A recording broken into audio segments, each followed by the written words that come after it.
Hello students, today we are going to start our new chapter for class 8,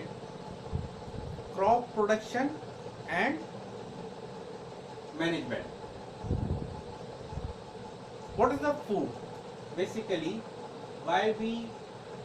have to eat food? We eat the food for energy and various function of our body, we need the food. So, where we get the food? हमें खाना कहाँ से मिलता है? We get the food from plants and animals. Before talking about this, early pupils or early men about 10,000 BCE, pupil was nomadic. What will they do? They live in a groups. Group में रहते थे. Searching food and shelter. Food के लिए वो इधर से उधर घूमते रहते थे रात गुजारने के लिए किसी गुफा या किसी शेल्टर को देखते रहते थे और क्या करते थे वो hunting the animals for food खाने के लिए जानवरों को मारा करते थे now earlier later they cultivated land and produce rice wheat crops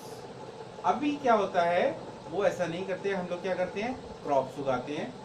crops किस तरीके कौन कौन सी क्रॉप्स होती है mainly rice wheat food crops और ये सारी चीजें क्या कहलाती है हमारी एग्रीकल्चर कहलाती है so the main thing is come crop what is the crop क्या होती है plants of same kind and cultivated at one place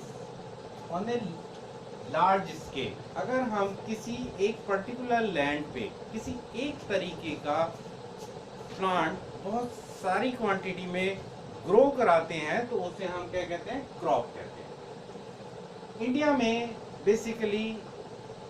different type के क्लाइमेट्स हैं डिफरेंट प्लेस पे डिफरेंट टाइप के क्लाइमेट हैं तो क्लाइमेट के अकॉर्डिंग क्रॉप चेंज होती रहती है इंडिया में बेसिकली दो तरीके की क्रॉप ज्यादा होती है एक खरीफ क्रॉप और एक रबी क्रॉप खरीफ की क्रॉप जून से लेके और सितंबर के बीच में होती है खरीफ की क्रॉप होती कौन सी है पैडी धान की क्रॉप मैजी मक्का की crop soybean crop ground nuts और कॉटन ये सारी जो क्रॉप्स हैं ये खरीफ की क्रॉप्स कहलाती हैं रबी की क्रॉप बेसिकली अक्टूबर से लेके मार्च के बीच में होती है रबी की क्रॉप्स में आती हैं वीट की ग्राम्स की पी की मस्टर्ड और इंसेक्ट ये सारी क्रॉप्स कहलाती हैं हमारी रबी की क्रॉप्स और ये होती है हमारी अक्टूबर से लेके मार्च मैनेजमेंट ऑफ क्रॉप्स क्या कहलाता है बेसिकली एक्टिविटी कौन सी होती है कल्टीवेशन ऑफ क्रॉप्स एक्टिविटी किसी भी क्रॉप्स को फसल को उगाने के लिए हमें बहुत सारी एक्टिविटी करनी पड़ती है जैसे प्रिपरेशन ऑफ सॉइल को तैयार करना सोइंग उनके अच्छे बीज को सो करके निकालना एडिटिंग मैन्योर एंड फर्टिलाइजर मट्टी में मैन्योर और फर्टिलाइजर को ऐड करना इरिगेशन सिंचाई की व्यवस्था करना पानी वगैरह उनको देना